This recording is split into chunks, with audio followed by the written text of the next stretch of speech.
My name is Kim Kelderhouse. I'm the Executive Director of the Leelanau Historical Society. This is an event co-hosted with the Leland Township Public Library, and the old art building has graciously given us the use of their space today. So we want to thank them. This event is also supported by the Michigan Humanities Bridging Michigan grant and the Grand Traverse Regional Community Foundation's DEI fund. We're very thankful to them for supporting this event. We embarked probably over a year ago now on a project to document the Johnson family. This was brought to our attention by Kevin Brooks, who's in the audience tonight. And the Johnsons were African-American homesteaders in Empire. And this has launched us down this trajectory, connecting us to many historians and researchers and a documentary filmmaker who has been conducting interviews, and there will be a documentary film that comes out of that project. And when we shared this with our members, Chris Byron and Tom Wilson, who you may be familiar with, they printed the Vintage Views series of books, lovely coffee table books that document the area. They said to me, you know, there's this historian who's written a couple books. Her name is Annalisa Cox, and she lives in Michigan. And I said, sounds like someone I need to get in touch with. And yes, her work, The Bone and Sinew of the Land, obviously dovetails exactly with the efforts to document the Johnson family. And so I reached out and said, what's the chances you would come and do a lecture up in Leland and participate in this documentary film we've been working on? And she enthusiastically replied, I think on the same day. I was not expecting that. And so we engaged in a back and forth and settled on a date, and here we are today. So we're so grateful to her for visiting, and some of our board members for hosting her in their home. And it's just been a lovely experience to finally meet her in person today. Some of you are not familiar with the Leelanau Historical Society. We operate a museum and archives actually behind this building. We're attached to the Leland Township Library. So I encourage you to visit on another time. Obviously, all the staff is over here today right now. But please come back to the museum. And if you enjoy programming like this, please consider donating. I know many of you gave graciously at the door, but we do have a membership program, and then you will stay up to date on all of the great programs we do, and hear when we finally announce the documentary film about the Johnson family. So I am very, very pleased to introduce Annalisa Cox. She is the non-resident fellow from the Hutchins Center for African American Research at Harvard University. So please, everyone, give her a warm welcome.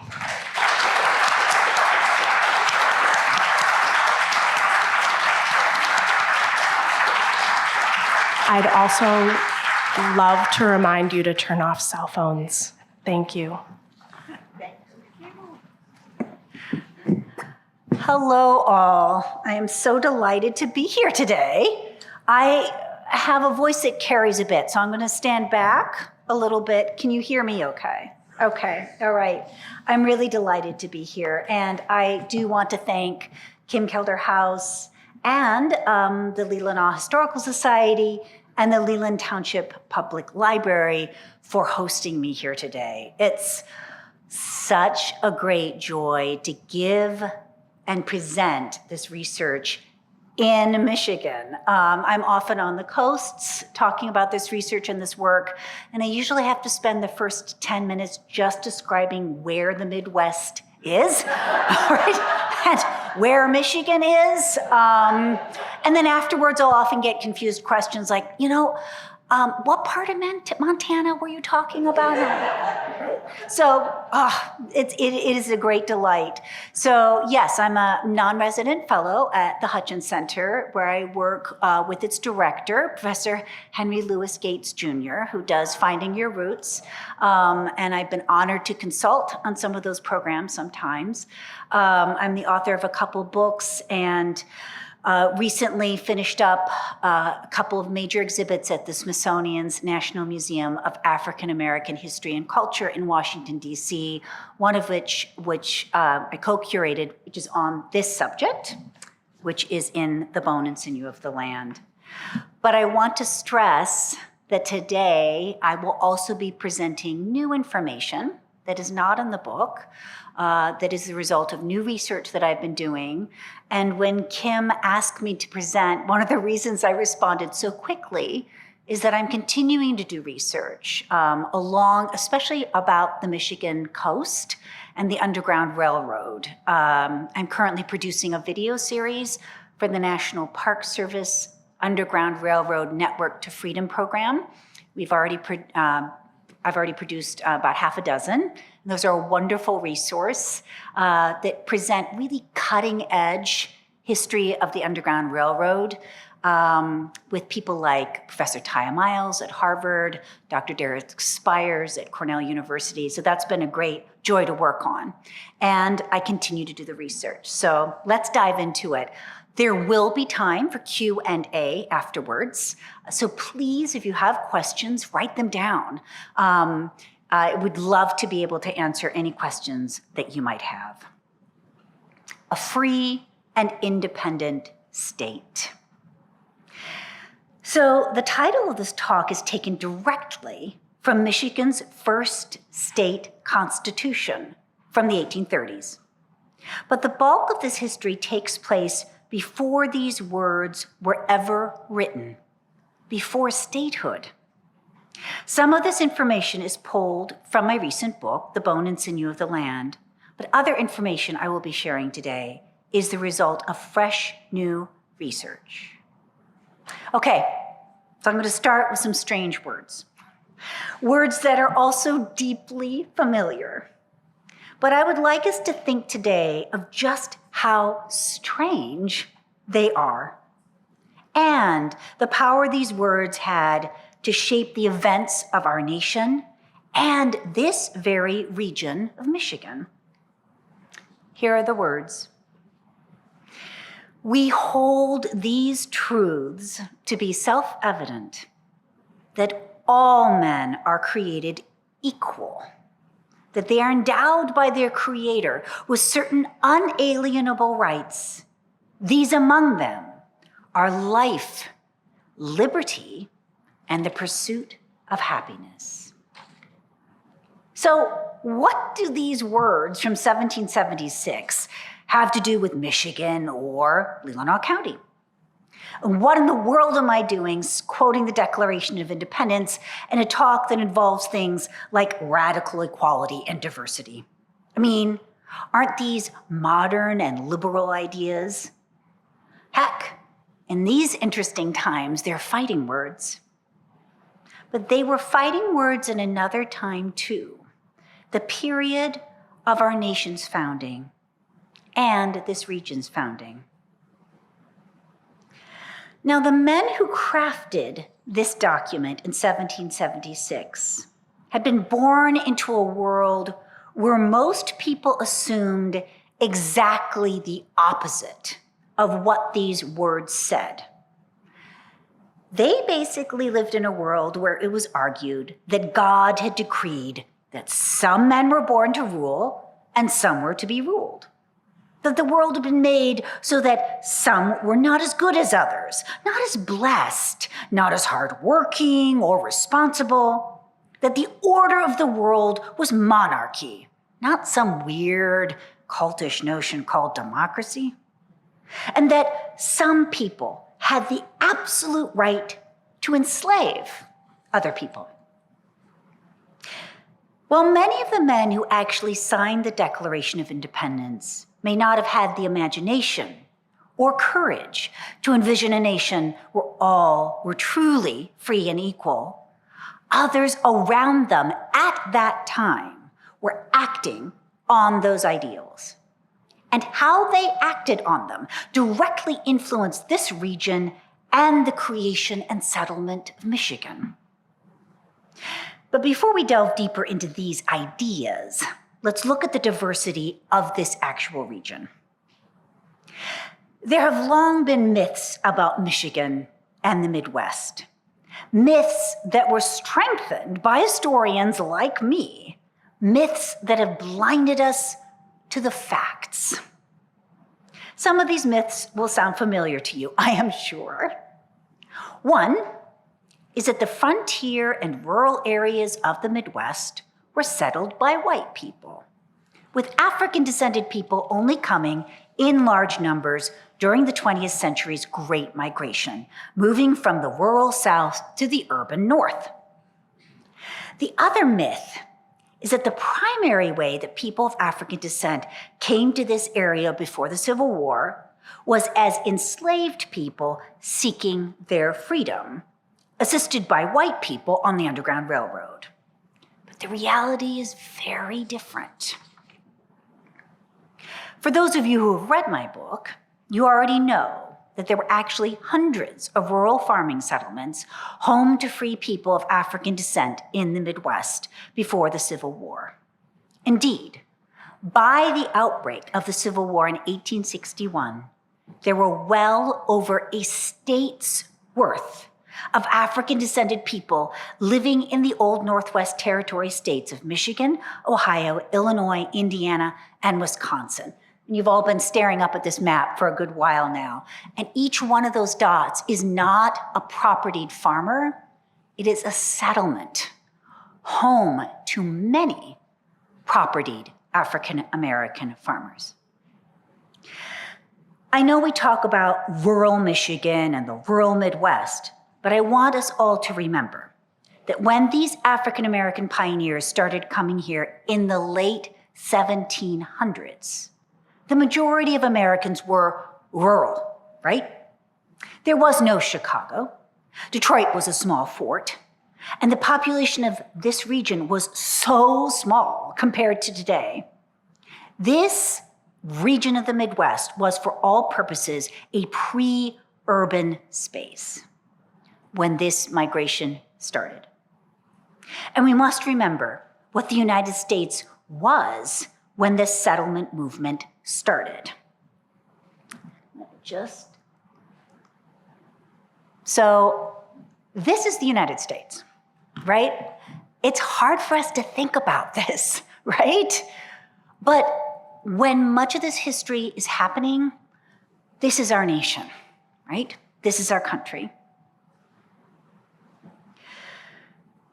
So the first map that I showed you with all of those dots in it is actually conservative, for it shows only the places that were home to propertied African Americans who described themselves as farmers.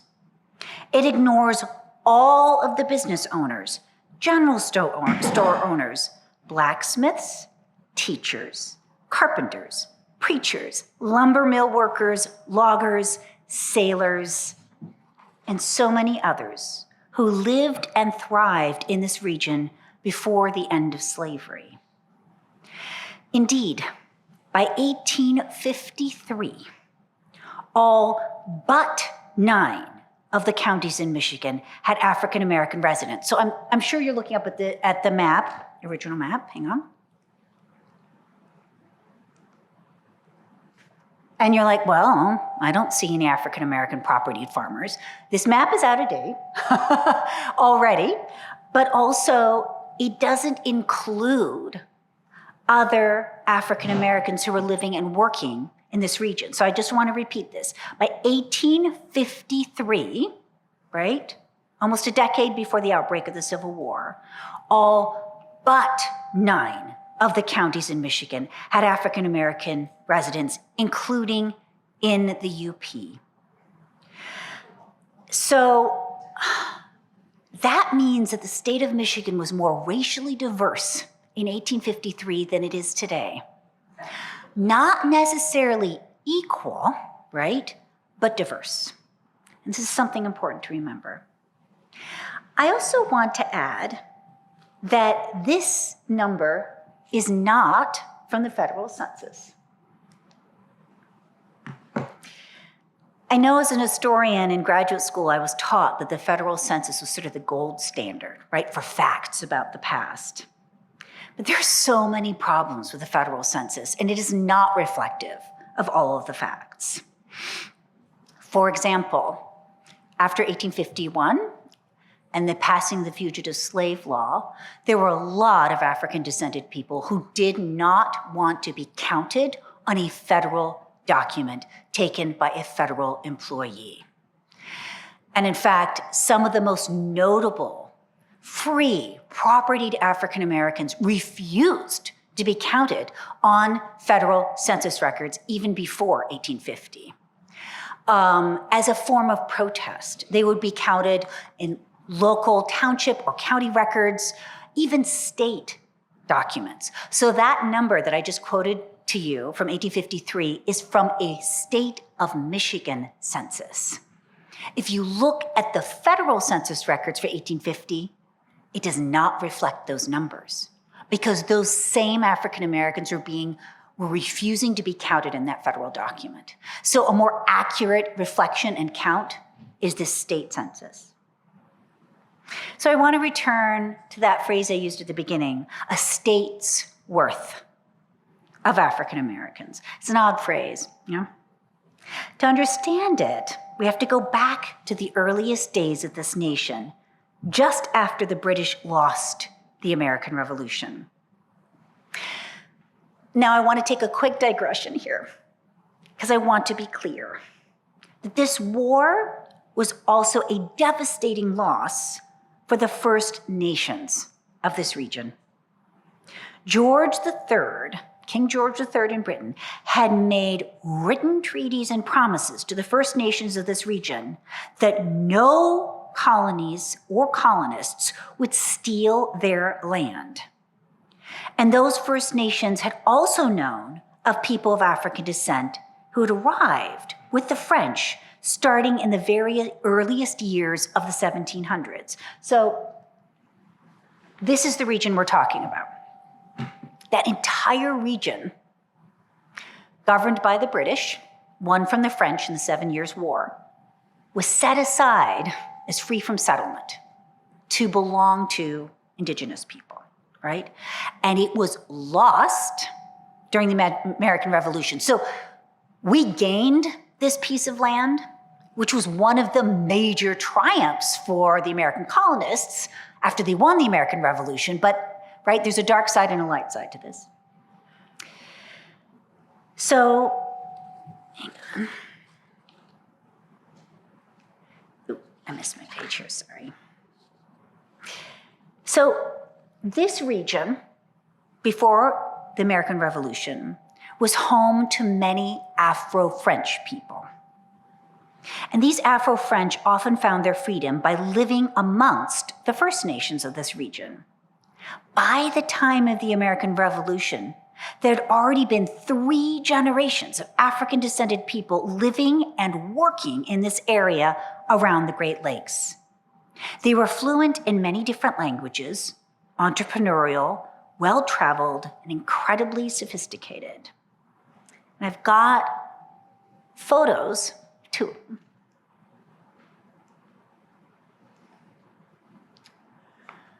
So this is Stephen Bonga, who was born in 1799 at Fort Michilimackinac. His mother was actually a major fur trader there. And he was already we can't say American, right? But like New World, 3rd generation in the early 1700s.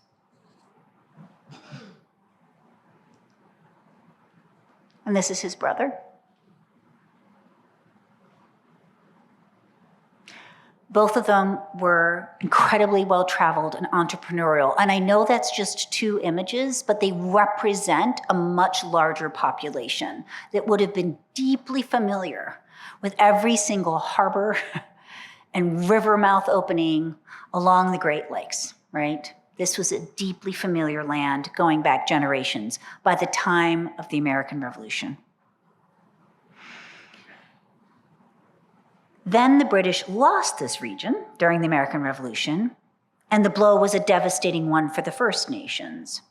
But for African Americans, some of whom were also partly Indigenous American, it offered an opportunity. Because just after the Revolutionary War was won, this region, this very land we are standing on, was governed by some of the best and most revolutionary ideals of the American Revolution. Ideals that Black patriot soldiers had fought and died for in the American Revolution. And yes, there were Black patriot soldiers. So this document was called the 1787 Northwest Territorial Ordinance. There you go. It's available on the National Archives website. I definitely recommend checking it out. It's a really fascinating document.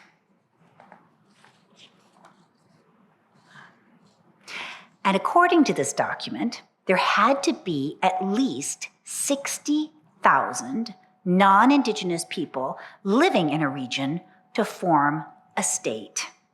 I have to add here that Illinois slipped in with around 40,000, but you know. So when I said a state's worth of African Americans, I meant it.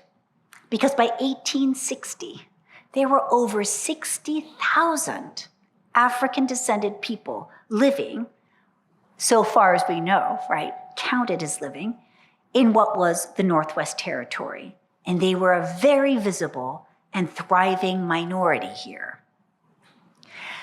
And here's what else this document said. It said, no slavery. Okay, so all of you might be thinking, yeah, what's the big deal, right? We're north of the Mason-Dixon line, we're Union.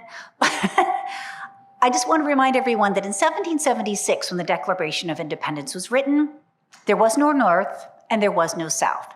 Every single colony had a thriving slave trade, right? And had people enslaved. Massachusetts, Pennsylvania, Connecticut, all legal slavery. In fact, Rhode Island and New York had some of the busiest slave importation ports of any along the Atlantic coast, right? So there was no North and there was no South. So this idea that there shouldn't legally be any slavery in this region was revolutionary. It was the largest piece of the New World to ever be set aside as free from slavery. This was a huge deal because remember, this is the United States. This is all of the United States. So the Northwest Territory is a very large portion in 1787, before New York State had turned its back on slavery. This region, on paper, was meant to be free from slavery. And I say on paper because a lot of the French still kept people enslaved here. They were our allies during the American Revolution, so there were a ton of loopholes, including places like Southern Illinois, where some of the most thriving salt mines were, and you couldn't pay people enough to work there. So there were major loopholes for slavery there. But it's still a really amazing and revolutionary idea and statement, and it was upheld, and it continued to be strengthened. The other thing that's really important, this is 1787, is that this document codified equal voting rights, regardless of the color of a man's skin. Nowhere in this document is the word white used to describe who could vote. This was a deliberate omission. A lot of the wording was based on North Carolina's recently rewritten Constitution, which had removed the word white in order to open the vote to all propertied men, regardless of their race. And so all of a sudden, you have this entire region, right, that is free from slavery and has equal voting rights. Now, that meant you had to own 50 acres of land, you had to be over 21, you have to be born in this nation, but free people of African descent did exist. They had the ability to buy property here and to settle property here. And they started voting, they started settling here and voting here starting in the 1700s. In fact, there were even refugees from racism who were coming here in order to follow their right to vote, African Americans. And here's something else that's surprising. It wasn't just the old Northwest Territory. In 1792, when George Washington was running for a second term as president, and yeah, he was pretty much a shoo-in, but so he's running for president. We had 15 states and this entire territory. So that's the United States. 12 of those 15 states had rewritten their constitutions to open up the vote. So 12 of the 15 states plus this entire territory had equal voting rights regardless of the color of a man's skin. Which means that white men in power, white politicians, were actually boots on the ground, following those words of the Declaration of Independence. And basically turning their back on racial prejudice and opening up the vote. And this is really, really important for us to remember today. It's really important when we talk about our founders and their founding values. So why was this written this way? We often forget that there was a broad and popular acknowledgement in this nation that slavery was evil during this period. And that racial prejudice was toxic, weakening any form of democracy. For example, James Otis, one of the leading lights of the American Revolution in Massachusetts, long before there was a revolution, wrote formal letters of complaint to the British government that were printed and read throughout the colonies. In 1764, so long before the American Revolution, he wrote, and I quote, "The colonists are by the law of nature freeborn, as indeed all men are, white or black. Does it follow that it's right to enslave a man because he is black?" End quote. This is 1764. He added with irony that people of prejudice like to point to physical differences between Africans and Europeans as reason for enslavement. But he argued, James Otis was a kind of big guy. He liked to hang out in pubs, and I often think of him standing with a tankard in his hand, yelling these words, right? Well, short curled hair like wool, instead of Christian hair, as 'tis called by those whose hearts are as hard as the nether millstone, help the argument, right? So he's basically, we didn't have words like empathy in those days, right, in 1764, but he's basically saying prejudice hardens the heart, right? And if you use something as bizarre as follicular difference, right, hair follicle difference, to exclude a person from liberty and freedom and citizenship, what's next, right? It doesn't even make any sense. This is one of our founders. And James Otis was not alone. There were others, both white and black, who were arguing that racial prejudice was illogical and unjust. And the white men who wrote the 1787 Northwest Territorial Ordinance knew about that. And they understood that. So what, right? It was almost 250 years ago. It's a long dead document. How could it possibly have any impact on us today? I just want to use this as a small example because I think it's an important one. In the Midwest and much of lower Michigan, not this particular peninsula as much, but most of the Midwest was laid out according to rules laid out in the 1787 ordinance about how land would be divided up and sold. And then that shaped how the roads were created. So most of us are aware of, right, and understand the fact that most of the roads in the Midwest and in Michigan are north, south, east, west, right, on half-a-mile blocks. That is an actual physical vestige of the Northwest Territorial Ordinance on the land today. That's one that's very visible, and we can see it. We drive on it, right? This history is just as permeated in this landscape. It's as much a part of who we are today as those roads. So, the Northwest Territorial Ordinance was the result of both a tragedy and a triumph, and I wish it were better known. And Black American pioneers started to come into this region to settle, to homestead, and to vote. Many came as refugees from racism.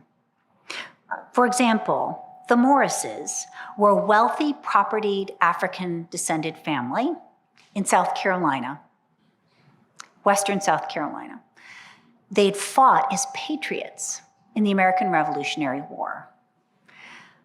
And when we became a democracy, and we started picking and voting for our politicians, they were voting in South Carolina. Within a few years, politicians in South Carolina added a poll tax. Now, we're talking around 1796, 1797. They didn't actually ban African Americans from voting. They just said you have to pay a little extra to do it, or a lot extra. So the Morrises hired a lawyer and sued the new state government and lost.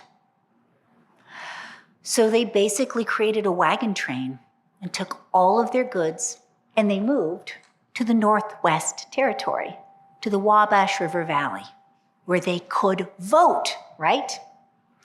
They also helped to build Fort Allison, and a few years later, they became Patriot soldiers during the War of 1812.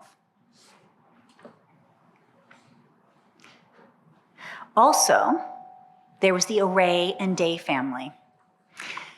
They were descended from a patriarch who was a Black revolutionary patriot who fought under General George Washington in New Jersey towards the end of the conflict. They ended up getting land given to them in the Northwest Territory in and around the Detroit area, sort of where Ypsilanti is today, over 400 acres, excellent growing land. And they arrived there by about 1813 and became some of the wealthiest wheat farmers in the region.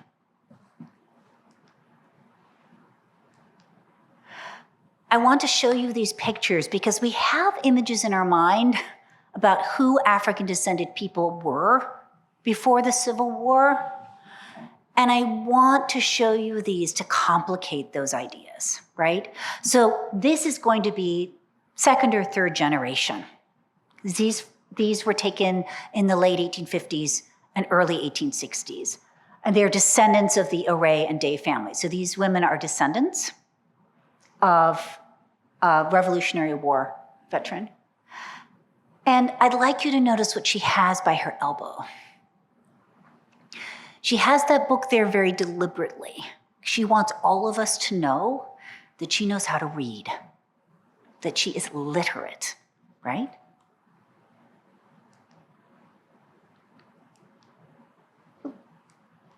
We're gonna make this work. It might have died. Well, there's another photograph of a younger woman from that same family in a beautiful silk dress. And after the American Revolutionary War, the War of 1812 once again put our new nation into jeopardy. There was no guarantee that this war against the British would be won. And some of the key battles of this war would have been lost without Black patriots who fought and died, including in this very region. Commander Isaac Chauncey, who led the United States naval operation in the Great Lakes during the War of 1812, was of that revolutionary era, right? That's where his ideals were. And he blasted one of the men under his command for being prejudiced towards African American sailors who were fighting as patriots on the ships of the Great Lakes. And he wrote, I quote, "I have yet to learn that the color of the skin or cut and trimmings of the coat can affect a man's qualifications or usefulness. It's War of 1812. And African-American patriot sailors did prove their qualifications and usefulness.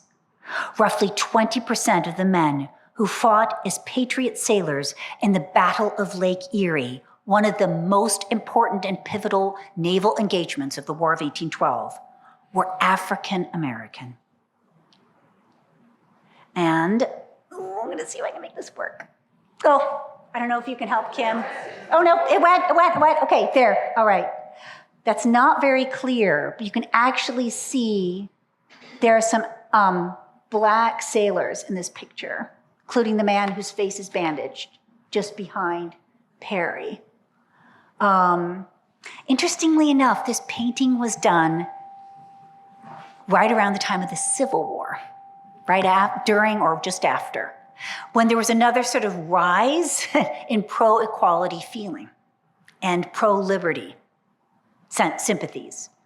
But this actually reflects the reality of that battle. Let's see if I can get that to work now. And I'm almost done. And the Morrises and other early black settlers fought on land under William Henry Harrison during the War of 1812 in what is now Indiana and Illinois. But back to the Great Lakes and this region. I know it can take a shift to think of African-descended people as sailors, as skilled watermen.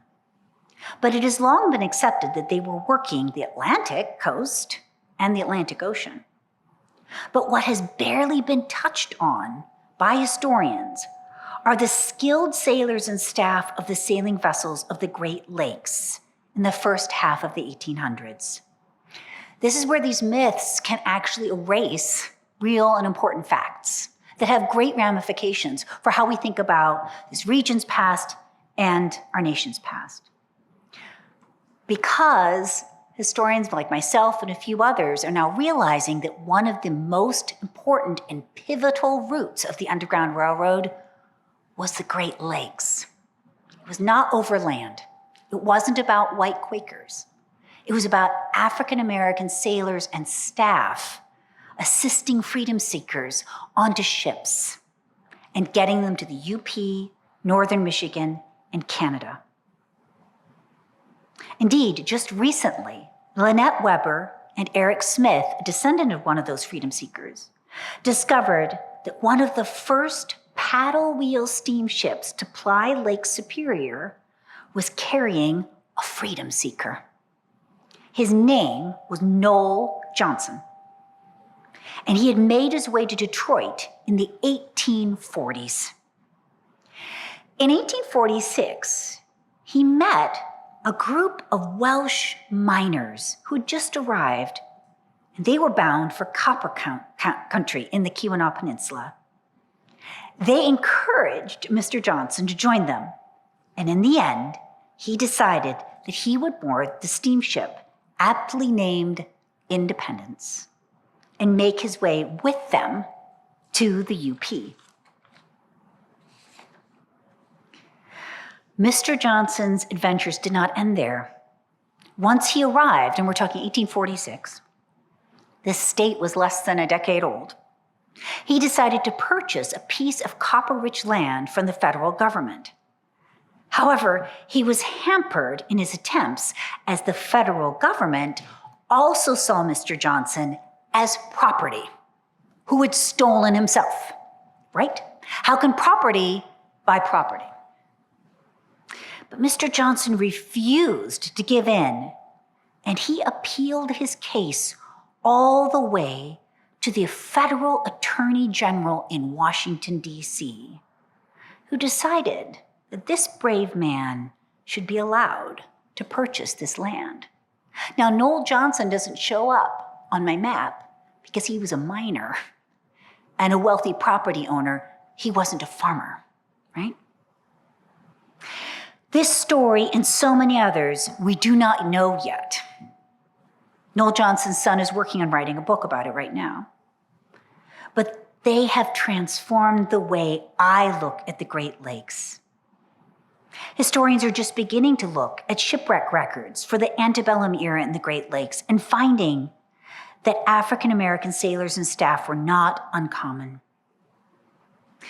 And just as Black sailors were essential on the Underground Railroad on the East Coast, helping freedom seekers like Harriet Tubman, they were important here.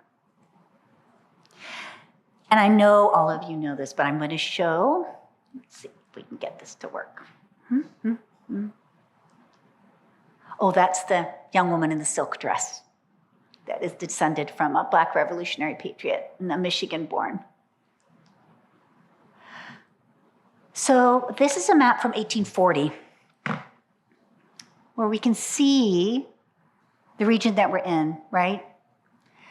And how few roads and railroads there were in 1840. This is just 2 years after statehood.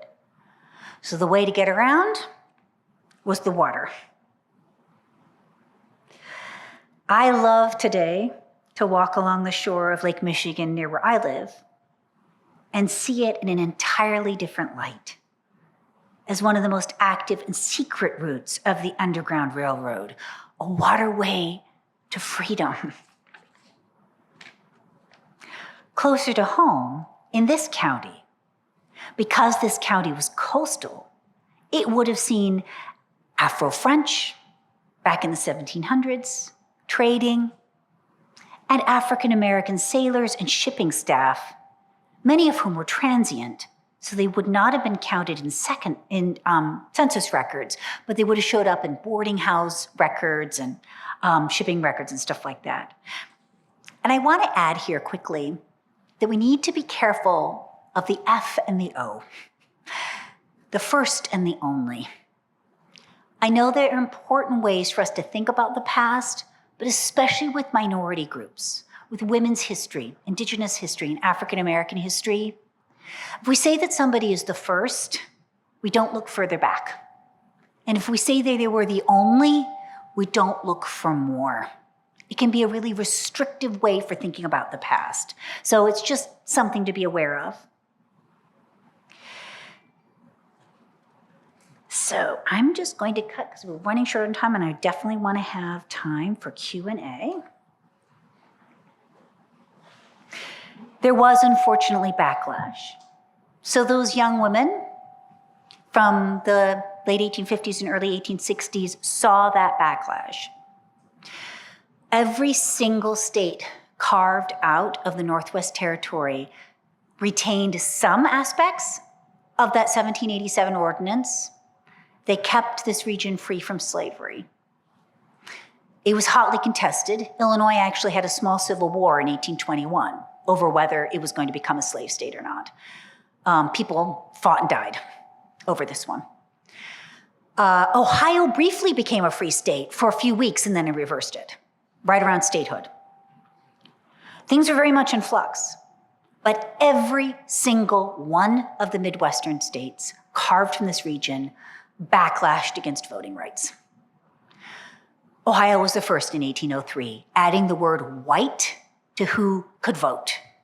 And this was particularly cynical because those politicians who wrote that state constitution had been voted into their positions by their Black citizenry at a time when voting was standing in a room and holding your hand up, right? They knew exactly who had voted for them.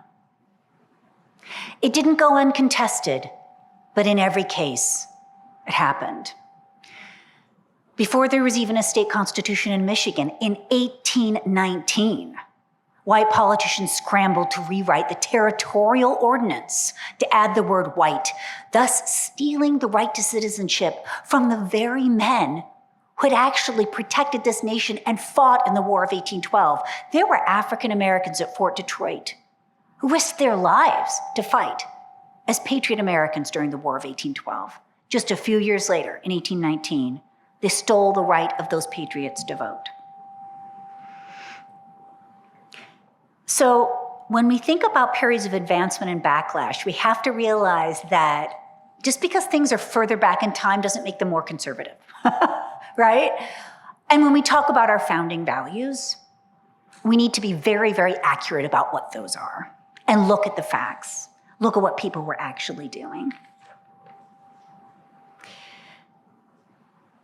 And if you hear people talking about the evils of DEI or racial equality, there's long been a pattern of embracing and then rejecting these founding principles. But we need to remember that diversity is the historic heritage of this region and this state. And racial equality and anti-prejudice is a conservative, old-fashioned value that we were founded on in 1787. And so it is important that we learn these facts about this nation and this nation's foundings and founders, their values and their actions, and remember the best ideals of our nation, the ideals of racial equality and liberty for all. Thank you.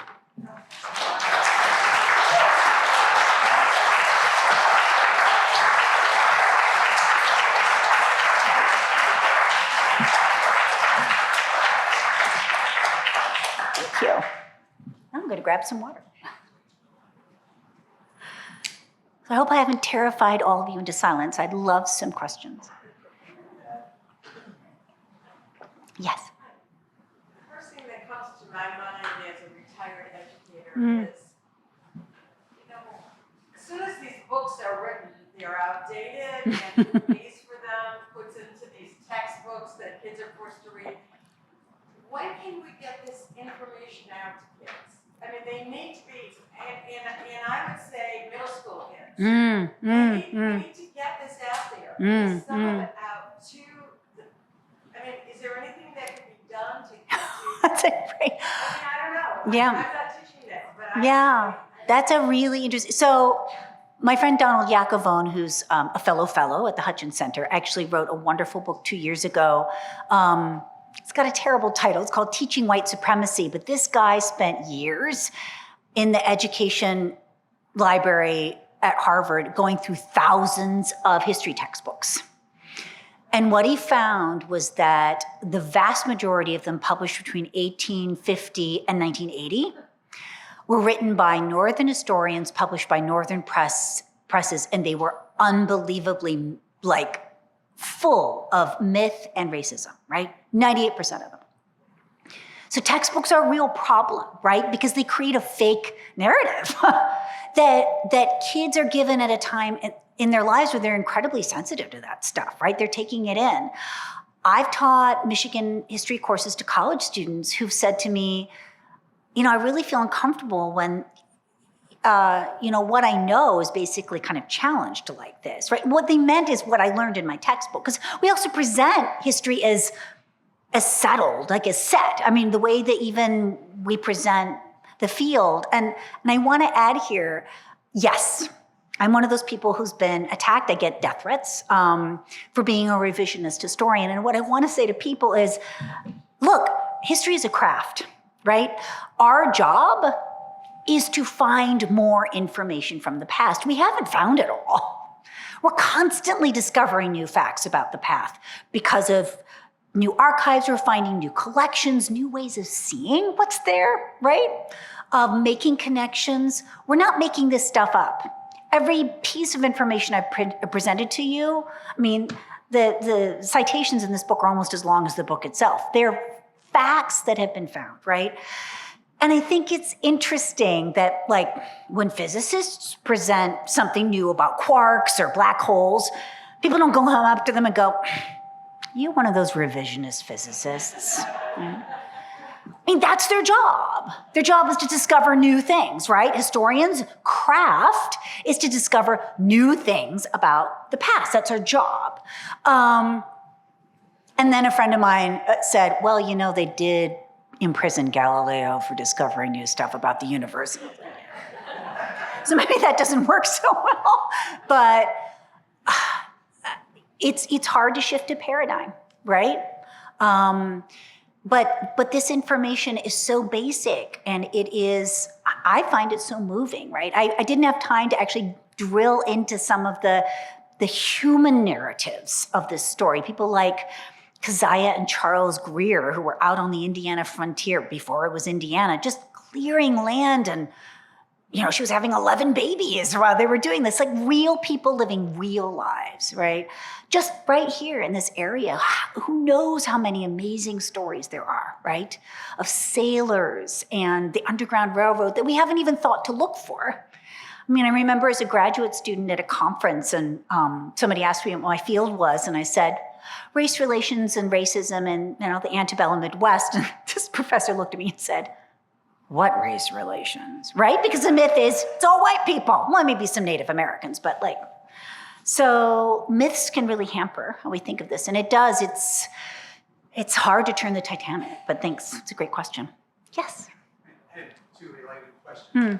When you were talking about 1819 and the anti-suffrage laws against black people passed in Michigan, what did that mean at the time? In 1819, what were people voting for in Michigan? Were there territory-wide elections? Were they just local elections? What kinds of elections were people being restricted from voting in? Incredibly important, because this was a very, very formative period. And with the population so small, even the very small African-American population could have a big influence. And yeah, they were voting on some sort of basic questions. Are we actually maybe going to become a slave state? Where's the border between Indiana and Michigan? Taxes.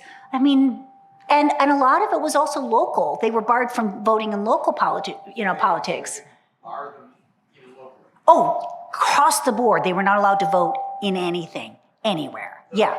A follow-up question then with that is, do you think after 1819 that discouraged black people from coming into Michigan? People still came because it was still free of slavery, legally, right? And so they were still coming for that reason. Plus, there was really good land, and it was really cheap. And so people continued to move into the area. Michigan got its largest movement in the antebellum era as sort of a refugee space after North Carolina and Tennessee barred property to free African Americans from voting.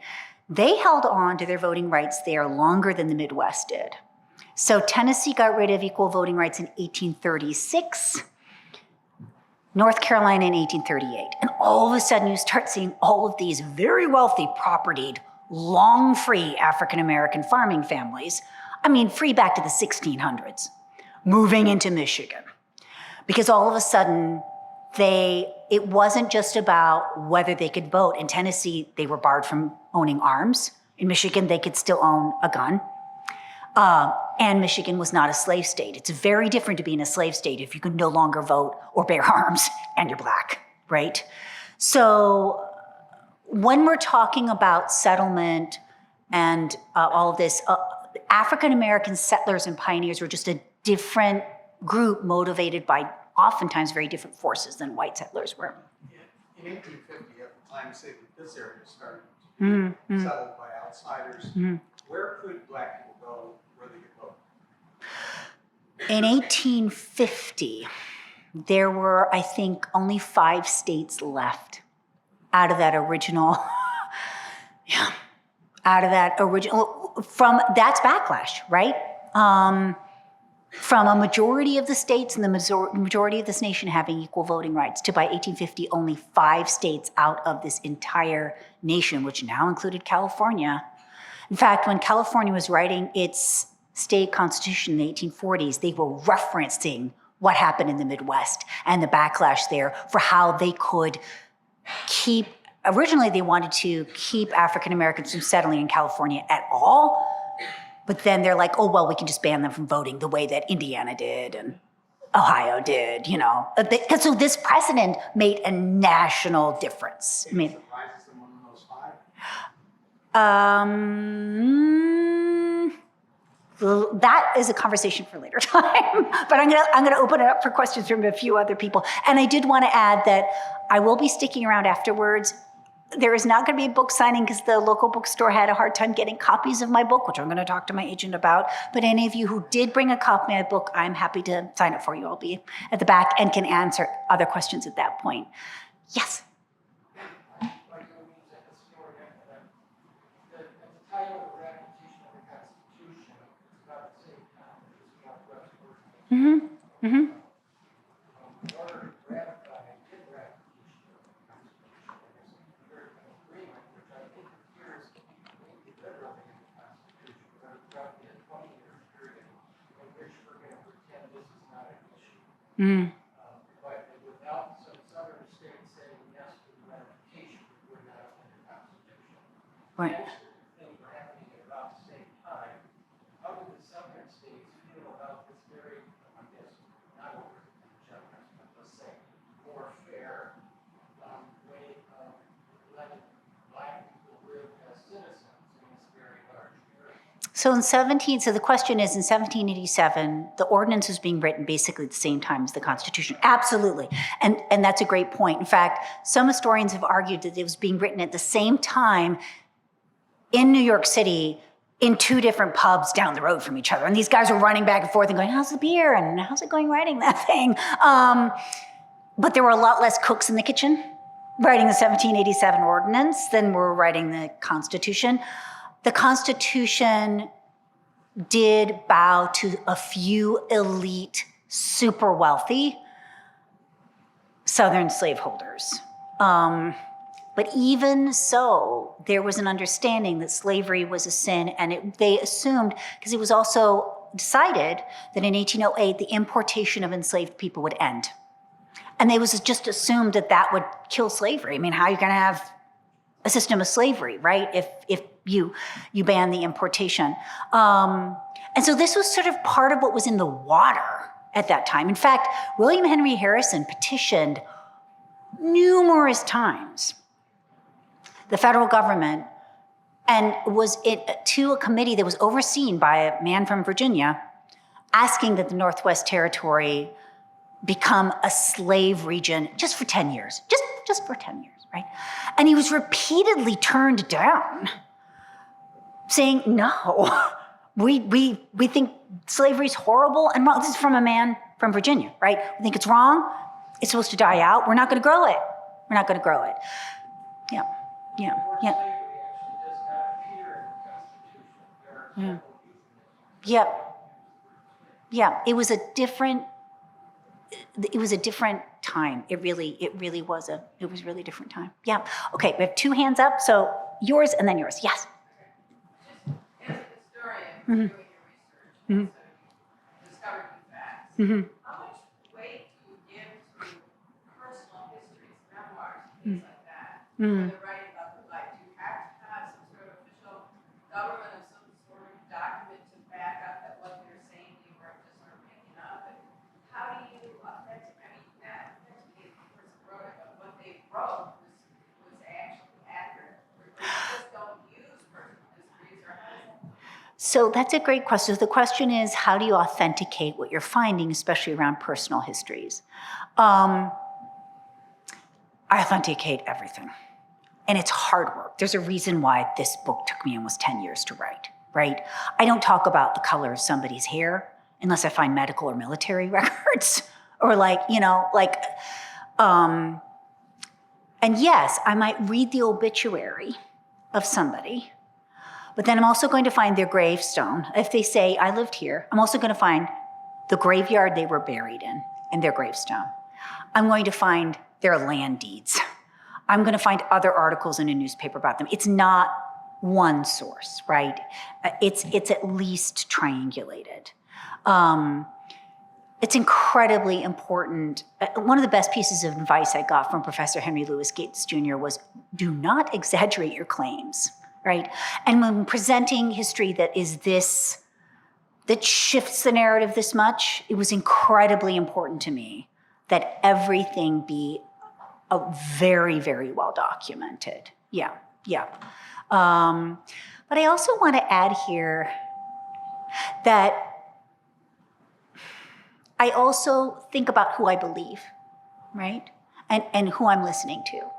So we'll often take for fact things that Abraham Lincoln's friends said about him, right? Or fellow politicians, in their memoirs. They're like, I remember the day that Abraham Lincoln said this to me about what happened to him in Princeton, Indiana as a child. And we're like, okay, that happened. We can see the scar of where the horse hit his head, and right? There's no actual, other than eyewitness accounts, right? And Lincoln himself said, I was hit by a horse, right? When I was like 9 or 10 years old.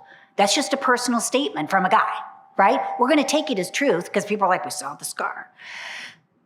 Historians have been much more reluctant to believe the voices of Indigenous and African people, right?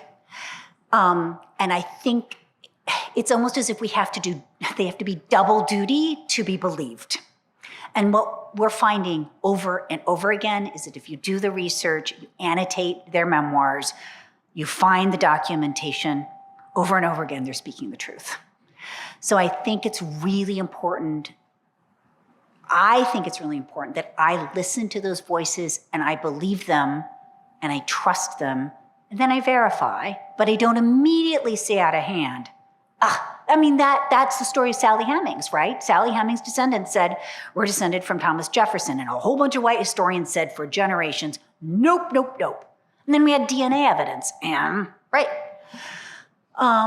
It's about this unwillingness to listen or believe, right? But I think it's incredibly important that we as historians start opening up our ideas about who is believable, right? Who's trustworthy and whose voice matters, but also verify. Yeah, for sure. Yeah, great question. Yeah. Dr. Cox, if you could go back to your initial slide. Let's see if it works, but yeah. But it showed the settlements, you said, of farming communities in the Northwest Territories. Yeah, this is 1860. right. So it's just very conservative, right? Right. I have 2 questions. Yeah. How many, assuming 1860 is a zenith for African American farms in that area, how many farms are we talking about? Not just settlements, but actual farms. And then what percentage, let's say again, 1860, what percentage of those African American farms, what does that represent as to the total farming community? Just an approximate number. Okay. Some of that I can't answer because this is really new research. What I can tell you is that every single one of these settlements had at least one propertied African American, and the zenith wasn't actually 1860. It was in the upper Midwest, in Michigan and Wisconsin, but that's actually a snapshot of 1850 and before in the border states.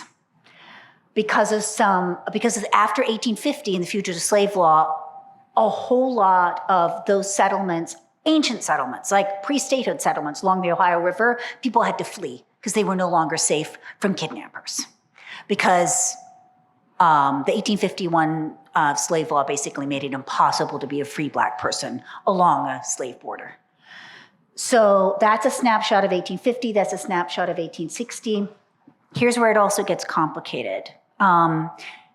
So this is just the tip of the iceberg.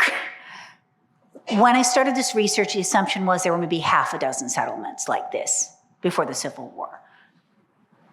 When this book went to press, I'd found over 330. I'm finding more all the time.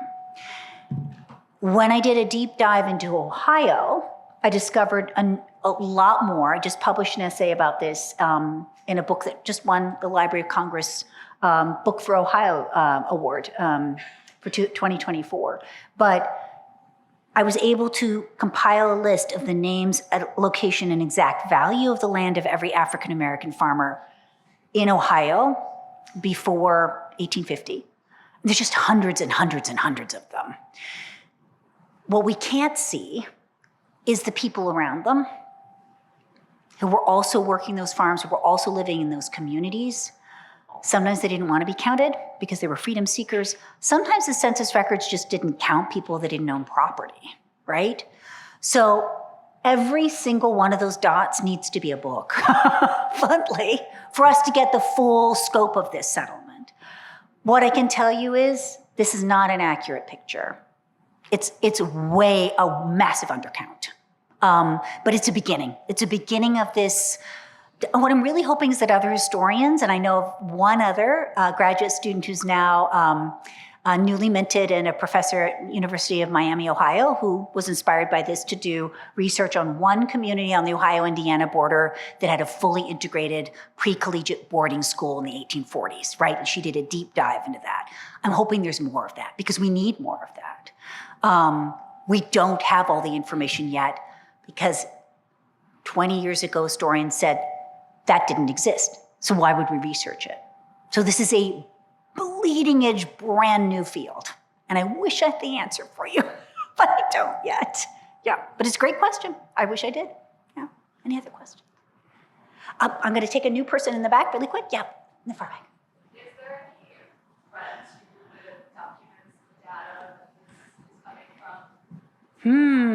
Or true history?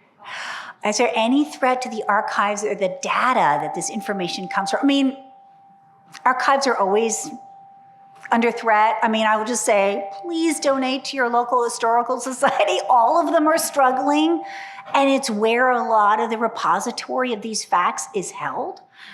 There's one particular group of documents that I am really terrified for at the moment, and I'm really hoping to write an essay about this with one of my colleagues.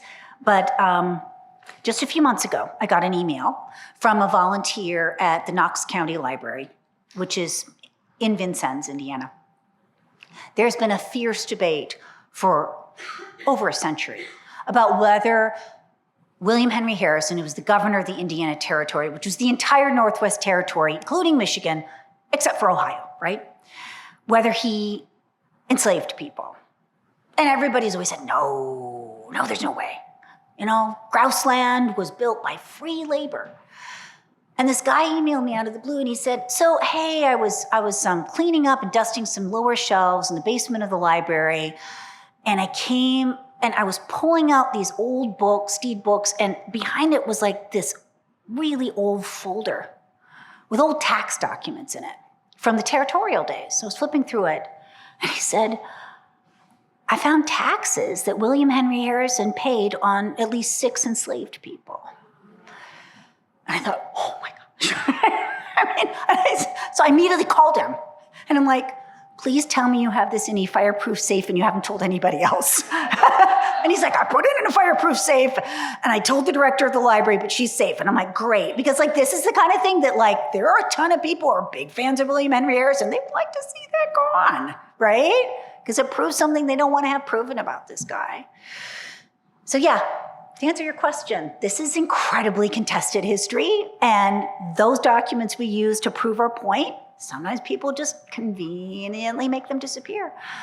I've found material that gave detailed information about early settlers in southwestern Indiana hidden in a broom closet underneath old, and this is like an 1850s document, under a stack of old telephone books with literally buckets and brooms next to it. But a kindly volunteer who knew what I was doing, she's like, oh yeah, we don't like to talk about this document very much, but it's in the closet over there, right? And that revealed this entire story of the Greers. It's how I know Keziah Greer was really tiny lady, even though she was a pioneer woman and survived giving birth to 11 children, right? I know exactly what the color of her skin is. I know all of this information about her because of this document that was hidden in a broom closet. But this is hard work to do. Yeah, this is hard work to do. Okay, somebody else had their hand up? Yes, yeah. I had a question about the longevity of these communities. You talked about the backlash, so we assume that some were wiped out, but I'm looking at the large number in southwest Michigan. And is that still a high population of minority, in this case, represents farming? But is there some stability there, or did these people move on to other? This is really hard history. And I want to say here before I answer that question that it's really, really important for us to talk about the horrors of the past, because without the horrors, we lose our heroes, right? If it weren't for the horror of slavery, we wouldn't have the heroes of the Underground Railroad, right? If it weren't for the horror, I mean, if we didn't know the facts of, say, the Holocaust in Germany, why would Schindler matter to us, right? Why would anybody go see Schindler's List? We wouldn't even have that story, right? So sometimes people say to me, oh, you know, this is uncomfortable history, but I want to say we lose the best of our American heroes who are standing up for those founding values if we lose the stories of the horrors they were standing up to. So the reality is that the Ku Klux Klan rose to power in the Midwest in numbers that were ferociously high in Michigan, Ohio, and Indiana, and Illinois, and Wisconsin. And they arose in areas around a lot of these communities. I think the word pogrom would not be inappropriate for what happened to many of these farming communities. People were burned out, they were lynched, they were attacked. I talked to an African-American farmer who was descended from the Morrises, right? He's descended from Black Revolutionary War veterans, pioneers of the state of Indiana, and War of 1812 veterans.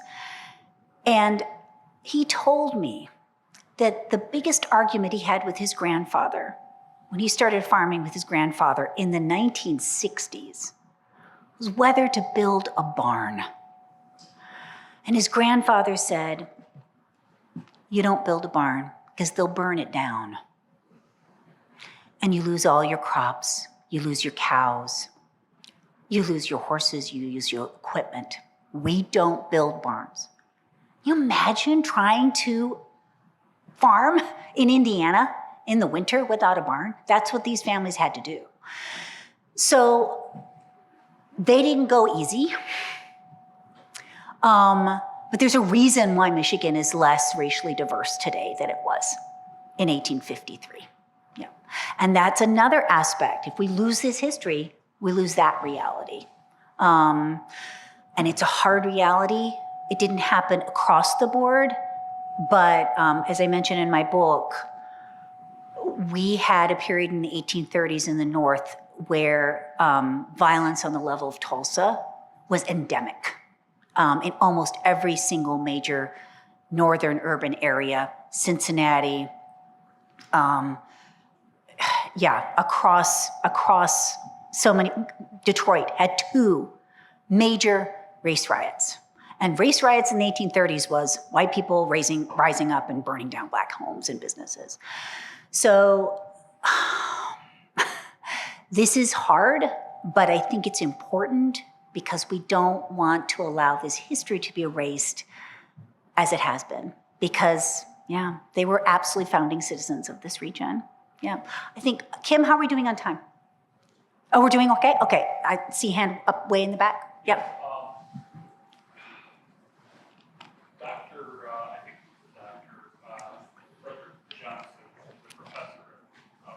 Yes, I know him. Yeah, yeah.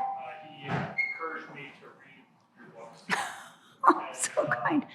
Because we were looking at him as the interview for the Johnson. And I read both Ozu and your. Oh, A Stronger Kinship, the first one. Yeah. And I was filled with both anguish and encouragement. Because I think that as incendiary as today we see in the whole idea of race relations, I was very much encouraged to know that some people, they do it right. Yeah. Well, and I want to add here, this map wouldn't have been possible before the Civil War if every single one of these farmers were under attack. They weren't, right? These settlements arose, oftentimes they were there before white people, but white people decided to move in around them. One of my favorite stories actually came from a border town where I call them landed gentry, but they were incredibly wealthy African American farmers in right along the Ohio-Indiana border. And one of them had over 700 acres under cultivation of wheat. Wheat is a tough crop before the McCormick reaper. It takes a really healthy, strong person who knows how to use a reaper, a scythe. So you think about death with a hood on and a scythe, right? That's how you harvested wheat, right? You just bent over and you whacked at it. It took a really healthy person who knew what they were doing an entire day to harvest a 1/4 acre of wheat. So that means if you have 700 acres under wheat cultivation before the McCormick reaper, you are hiring every able-bodied white man around you to harvest your wheat. You're hiring the local teachers and the local justice of the peace and the local sheriff, right? That means you can also run very active routes of the Underground Railroad because you've got all of these folks wanting you to pay them for their work. Unless we understand what it meant to live in a rural environment before the Civil War in the Midwest, we cannot understand those relationships and what it made possible. So I think we sometimes think of history as kind of like straight line up, right? I think it's more like some of these old rivers around here that kind of like wind around. You cross over them 3 times in order to get where you're going. Sometimes they get lost in swamps. Things don't just have a one-way trajectory. And so I hope this will actually give you, like all of us hope, right? That at some point in our nation's past, and this region's past, this was possible. Absolutely possible. Yeah, yeah. About the Morgan family in Boyd City. Yes, yes. How they just operated their brick company like there was no disparity, there was no Right. racial inequality, and the community, supported Yeah. that idea. So the Morgans, they basically founded Boyne and were some of the earliest settlers there and very wealthy and very successful, although it was Louisa Swan, who was the first member of the Morgan family to settle there. Her maiden name was Morgan. Her husband was murdered by a prejudiced white man. So it wasn't, even in the early 1870s, it wasn't, perfect. And she was then assisted by Catholic indigenous people to survive her first winter with her 3 children. Can you imagine, like, the first winter? She came from Maryland. She's on her own in this tiny cabin with 3 kids. And there's these beautiful letters she wrote back to Maryland to her brother, the first Morgan who came out, saying, it's really great. People are really friendly. Like the local Native Americans are amazing. You need to come out here. And I don't want to leave, right? So people had to have a lot of heart and a lot of hope. But I think that's sort of the pioneering spirit, right? Yeah. On that note, I'm going to stop, but I will answer any other questions you might have. I'm going to go back to this table. I'm happy to sign books. I'm happy to chat, but my legs are getting a little tired. Thank you so much for coming out.